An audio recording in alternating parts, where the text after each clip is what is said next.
Hi friends. Today we're going to do an exercise in how to lay out your canvas real quick and get started on your drawing, and just do a rough drawing and then how to paint it. So stick around. This should only take maybe up to an hour tops. My initial painting, setting this up, took me about 3 to 4 hours. But it doesn't have to take the same amount of time for you. So have fun with it and don't take yourself too serious, and enjoy. So let's get started. So here's what we're going to end up with. And this is how we began. I used 90-pound hot press paper, which I'm not really used to using. It was a piece I had laying around, and I began by putting a layer of regular white gesso on it for some texture, and then I start layering with a sort of spatula tool, some different colors on there. I sprayed it a little bit, mushed it around, and you can see those weird stripes in the background, and that's because I had mounted it on cardboard. And when I wet the paper, it showed all those lines from the cardboard itself. So I did take it off eventually. You will see I changed my whole top of my table. But if you get it on a, see the background there, it's a plastic top. Anyways, I taped it down to that, did a sketch, not a perfect sketch, just a loose sketch of a face, and then started blocking in colors around the face. And she looks pretty awful, to say the least. But it was kind of fun to do it. I just didn't worry about, necessarily the outcome. Just getting the shapes in there, blocking where I thought that there was highlights. As you can see, I put white where I thought the highlights should be. And then we start fine-tuning.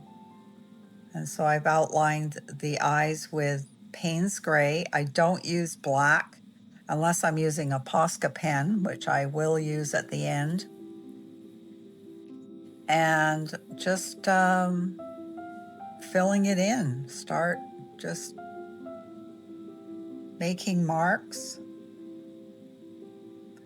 So here I've just outlined the face a little bit with the Payne's gray.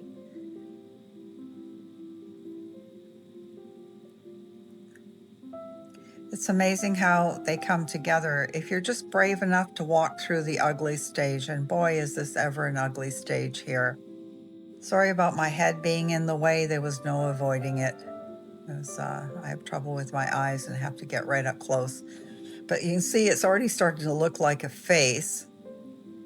She doesn't look too bad. And yes, I lose the lines every once in a while because as I'm working, I go, oh, the face needs to be changed a little bit, the shape of the face. So here I'm blocking in the shape of the face, the neck. So here we're just adding some yellow. I put some yellow in there. I mean, just go crazy. You don't think of it as a masterpiece. Just think of it as an exercise in practicing making shapes, blocking in color, and creating your values. So here I am just putting lots of white on there, going over everything. And think of highlights, your darks. Where are the dark shades on a face, and where does the light hit? So here I've grabbed the Payne's gray. I'm just using up the paint that's on my palette and taking the Payne's gray with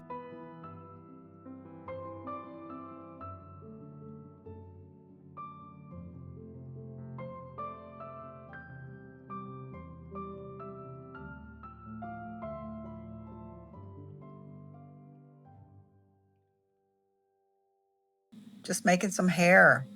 It makes a big difference once you start putting some hair on your face. It starts to really morph into a face, more so than not.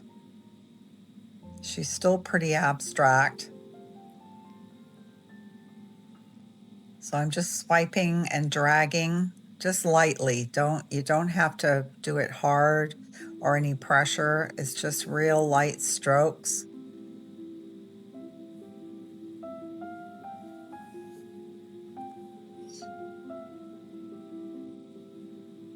And of course I've sped it up a little bit.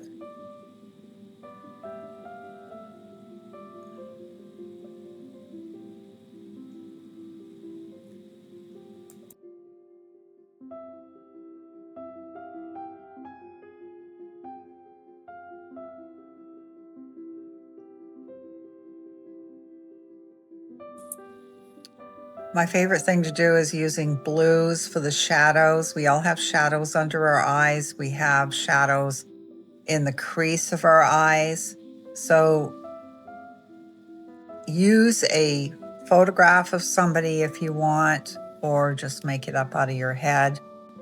I used a photograph of one of my previous paintings to kind of keep me in check on this one. And so I'm just throwing in some color. And you know, the blue may not even show in the final outcome as you're going along, because it's all about layering, and the layering of color helps with the depth. So here I am, I'm pulling out my Posca pens. Oh, I've got it. This is a watercolor pencil I have here, which I'm just drawing in the shape of the face. The shape of this particular face has changed many times. Sorry about the head again, got in the way. So I've tightened it in here. So here I'm going back in with a little bit of Payne's Gray to outline the eyes. And remember, your actual eyeball is not white. So I gray mine down a little bit. So there I've given her some little bits of hair hanging down.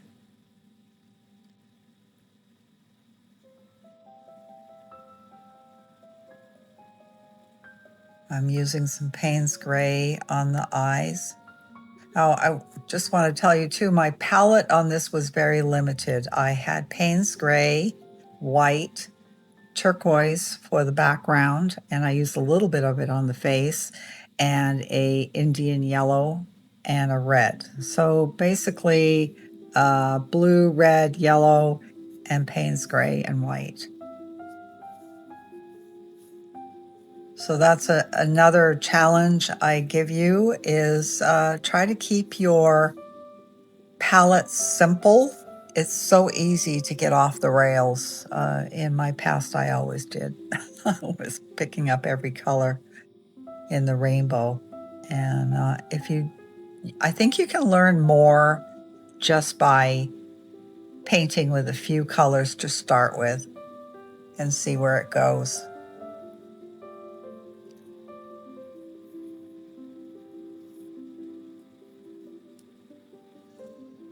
So I'm just fine tuning here.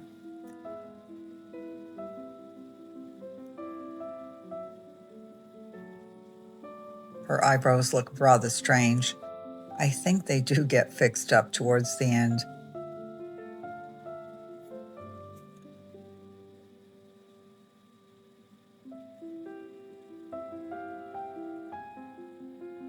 So a little bit more Payne's Gray around the eyes.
Lots of fiddling around.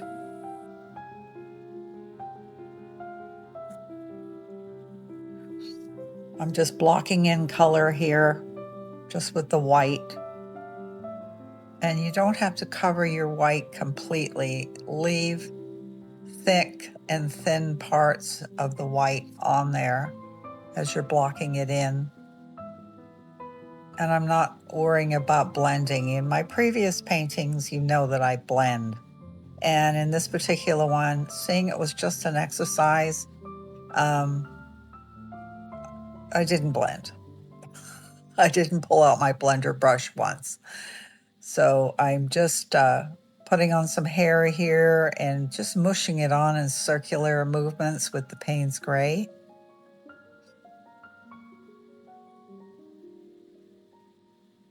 And I have it speeded up. The whole video is actually speeded up, and it has been shortened to 25 minutes at this point.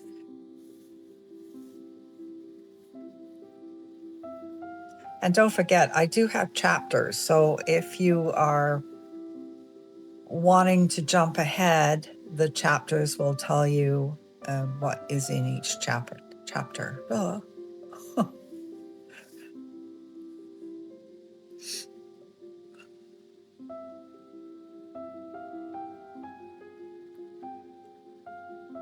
So here I'm just putting on the hair. It looks so much better once you start getting the hair on there. Prior to that, it's just a cartoony face. And again, for those that think I should be painting portraits that are real, this is what I do. I just like to whip out these fun faces. And on this one at the end, I use a stencil and put some words down that are positive affirmations. Unfortunately, I didn't video that. And but you can still add more things to your backgrounds. So don't feel that you're stuck with what you have. You can pull your stencils out and just use them all over the place and just have fun with it. This is a fun project. I just want you to realize that you don't have to take yourself serious. Just enjoy the process. So here I'm just cleaning up the edges around the face again. I don't know how many times I've done this already, but her face shape has changed a few times. And at least on this one, I got the mouth straight right from the start. If you have watched my previous video I put up, my mouth was crooked, and I didn't fix it until the very end. That must have been torturous. So here I'm just kind of shaping her face a little bit better. And I'm using a 1/4 inch flat brush.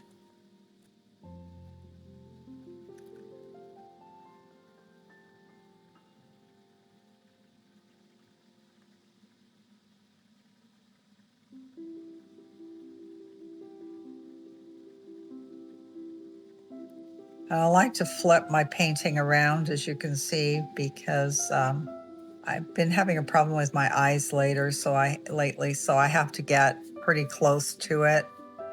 And I flip it around, and that way too, I don't stick my hand in the paint that I've already painted, because I don't constantly dry it either. I just dry with my dryer when it's absolutely necessary and an area needs to be dried quickly.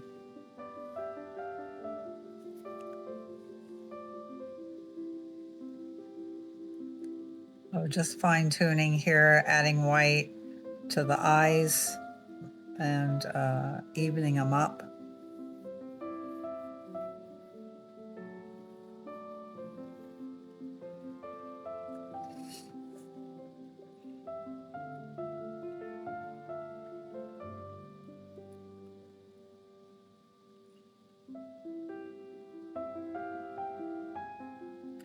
When you're doing a face, it seems like there's a whole lot of fiddling that goes along. I mean, I really admire people that are able to create a face with oils, for instance. Oils are just amazing. I haven't done oils in, I guess, about 30 years. It's been a long time, so I've completely forgotten.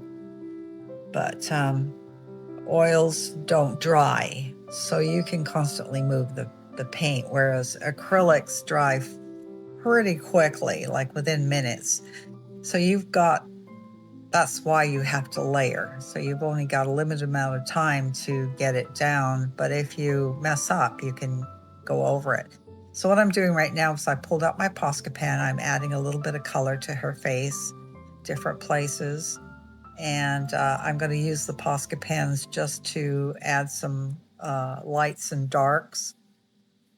I love using Posca pens. I have them in all different sizes, so I can really fine tune or put it on with a thick tipped Posca pen. Posca pens are acrylic in a pen, so don't leave your lids off. It'll dry out and you're done. No more Posca pen. So here I am. I'm just cleaning up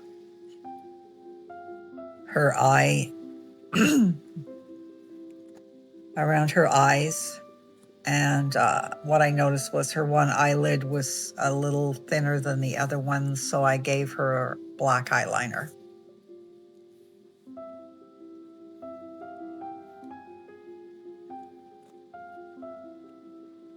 Now I'm adding the white dots to the iris, or pupil. Got that backwards. So you put your little dots on the pupil. I usually do a couple of little dots on each eye, because if you look at yourself in the mirror, you'll see that it's not just one dot from the reflection from the lights around you. It's usually a couple of dots, like a little wee window. Now I'm going over the lid with some white and just sort of evening up that eyeliner she's got on.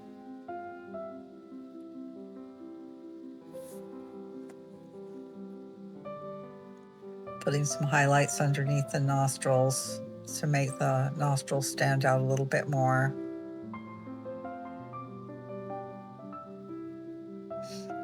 Let's remember, it's just an exercise and a fun face. This is not going for realism.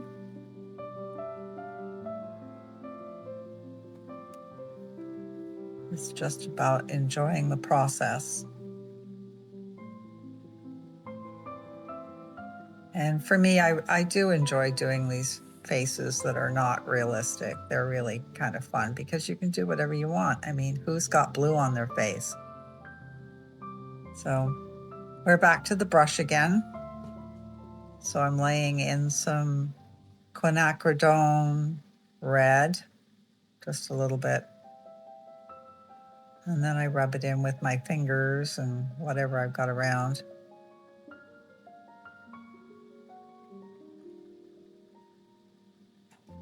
And then I lift off most of it. But you can see there is some left on there, which just gives it that little bit of interest.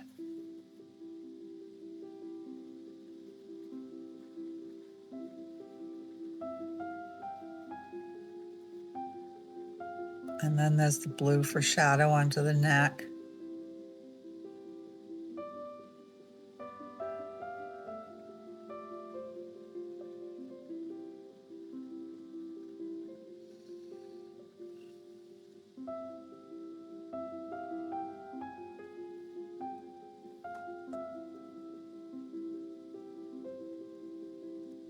Now here I started painting in, and I chose Indian yellow to do the stripes on her top. And unfortunately it was cut off a little bit, but you can see what I did. I left the one set of stripes white, and then just went over the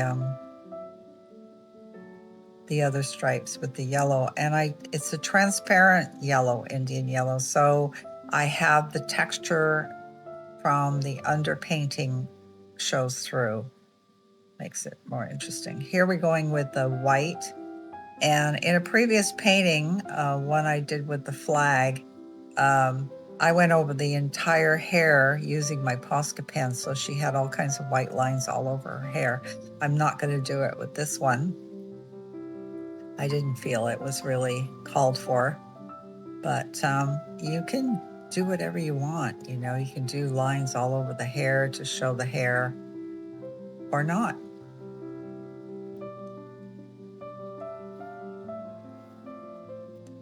So I'm just fine-tuning her eyebrows, eyelids.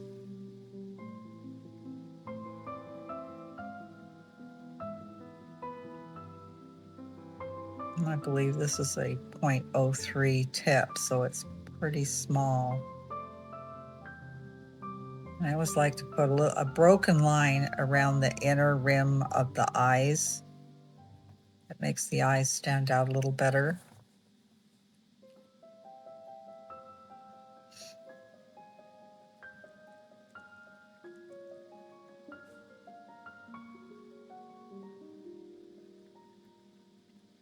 I can't tell you what a great tool Posca pens are.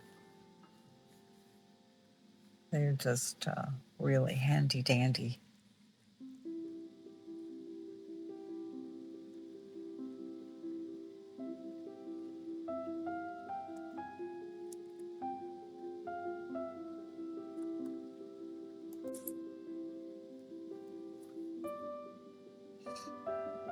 So just putting some highlights around the mouth.